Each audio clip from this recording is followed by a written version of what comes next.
All right. Extremely talented and very beautiful Samina Ahmad is here with us, or should I say Dr. Samina Ahmad. I've had the pleasure of knowing her from the screen until I met her face to face very recently, and it was almost destiny that this was supposed to happen. So glad that you're here with us this evening. Her reputation speaks for itself. Not only she is a medicinal doctor, but she's elevated herself over the years in holistic medicine and Ayurvedic medicine, which was the session that we just enjoyed extremely well. You made a bunch of CEOs stand up and tap their heads. I think it was phenomenal.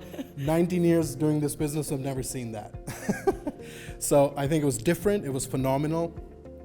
So I've known her not as a doctor, but I've known her as a singer as well. You know, Junoon Se Azadi, that song, yes. Right? And then obviously she's managed Junoon for almost over 3 decades now as well, as the largest South Asian rock band as well.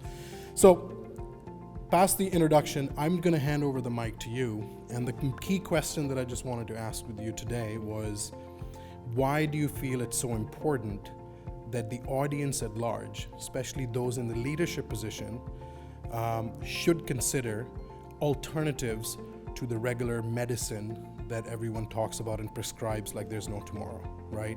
Why do you think that's important? Before you go into the why, perhaps you can talk a little bit about why did you get into this to begin with, if that's okay. Sure. Yeah. Thank you. Thank you so much. Thank you. Thank you, Khalif. So, Khalif is he's a Junooni.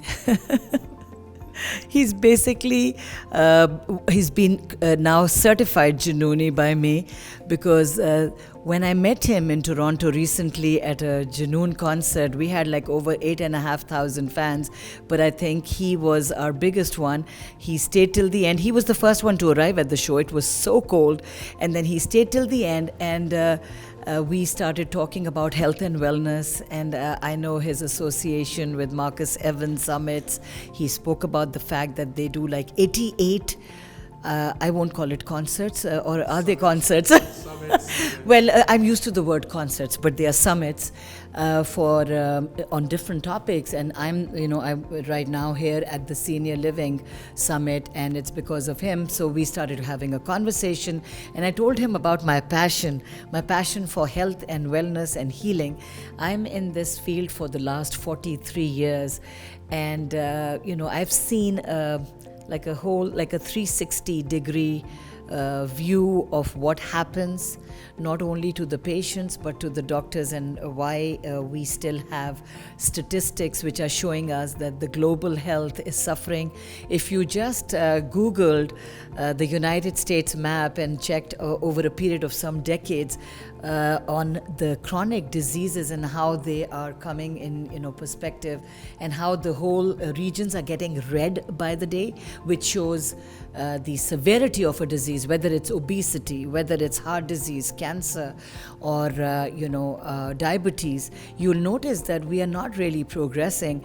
And I saw a huge glimpse of that when COVID-19 happened, because the major sort of facilities that were supposed to give us health and wellness were not really able to do that. There was no PPE. People had no clue on how to handle their life. And I think it was an eye-opener.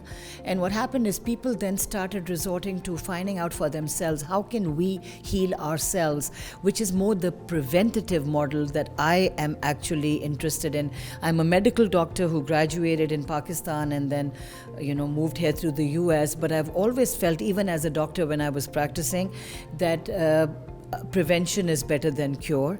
If you work on the immune system of a person, you're able to definitely equip them with the right tools so that they stop falling ill all the time.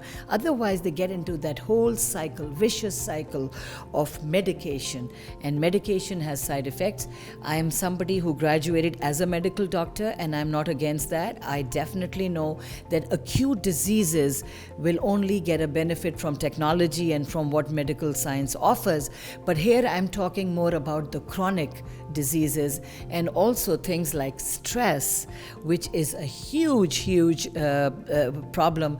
And I remember my brother is a surgeon as well, and we were talking about it, that after the COVID pandemic, guess what the next sort of big reality is, or the monster is, and that is an epidemic of depression and anxiety. And I deal with children, I deal with older people as well, and I mean, look at the suicide rates, look at what's happening. It's on our face now. We better take the bull by the horn and do something about it. And I came here to this summit to talk about how you can achieve optimal wellness using holistic measures.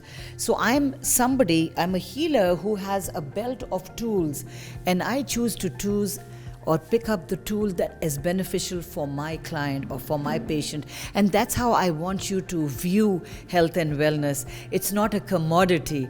It deals with people's life, and their life is valuable. So let's not lose time, and let's try to facilitate more sessions like these where we are talking and giving people the right information and knowledge, where they can actually understand how they should take care of themselves, giving them easy ways, easy, digestible knowledge.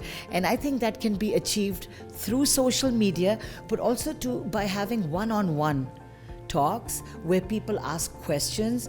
And I think that is the new way forward. And this holistic module or piece needs to be incorporated with your curative model to make it more like an integrative medicine model. And I hope we are able to achieve that, because I know that is the solution to health and wellness. Thank you.